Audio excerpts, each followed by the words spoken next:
বন্ধুরা, আমি কাজল কিচেনে সবাইকে স্বাগত জানিয়ে আমি আপনাদের কাছে আবারও একটা নতুন রেসিপি নিয়ে চলে এসেছি। আজ আমি বানাবো পটাটো চিপস রোল। তো পটাটো চিপস রোল কিভাবে বানাবো প্রথম থেকে শেষ পর্যন্ত পুরো ভিডিওটা আপনারা দেখতে থাকুন। আশা করছি আপনাদের ভালো লাগবে। তো চলুন দেখে নিই কীভাবে বানাই আমি। আলু নিয়েছি, কর্নফ্লাওয়ার নিয়েছি, সাদা তেল, কয়েকটা কাঠি, লবণ, লঙ্কার গুঁড়ো, গোলমরিচ গুঁড়ো। তো আমি প্রথমে আলুটাকে ছাড়িয়ে নেব। আলুটাকে ছাড়িয়ে নিয়েছি, এবার খুব পাতলা করে কেটে নেব।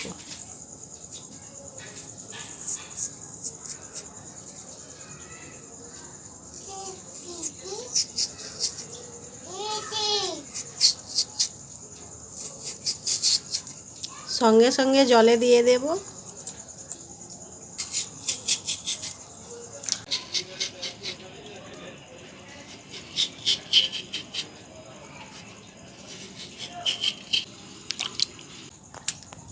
আমি আলুগুলো কেটে নিয়েছি, দেখুন কতটা পাতলা হয়েছে।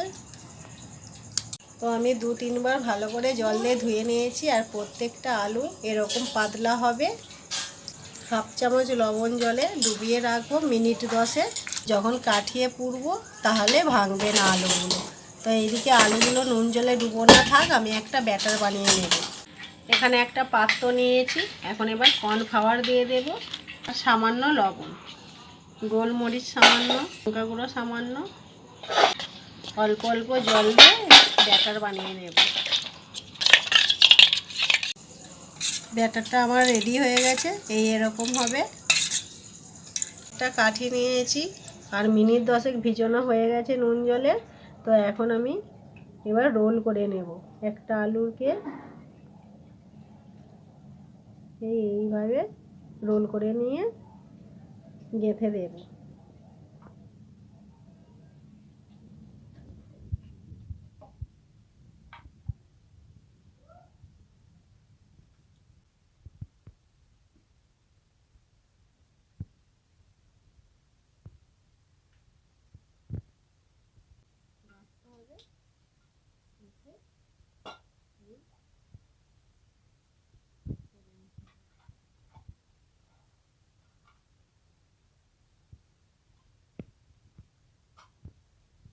খুবই সহজ জিনিস, যে কোনো লোকই পারবে।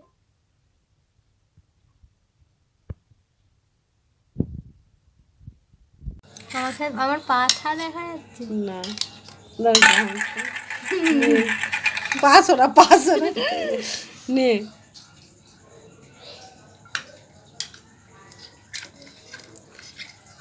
খুবই সহজ, দেখুন কিভাবে করছি।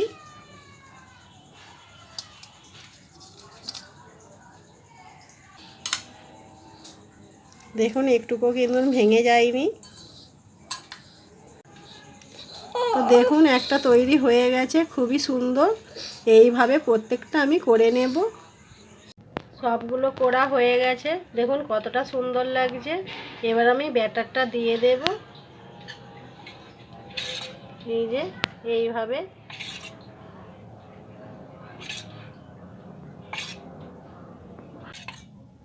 তো ব্যাটারটা দেওয়া হয়ে গেছে, এবার ভেজে নেব।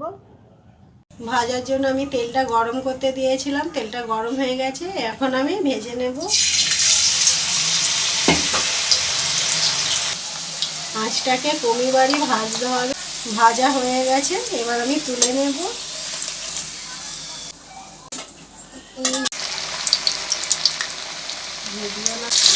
এইভাবে সবগুলো ভেজে নেব। তো সবগুলো ভেজে নিয়েছি, দেখুন দেখতে কতটা সুন্দর লাগছে ভাজার পর। তো আর খেতেও কিন্তু খুবই ভালো হবে, কতটা মচমচে হয়েছে।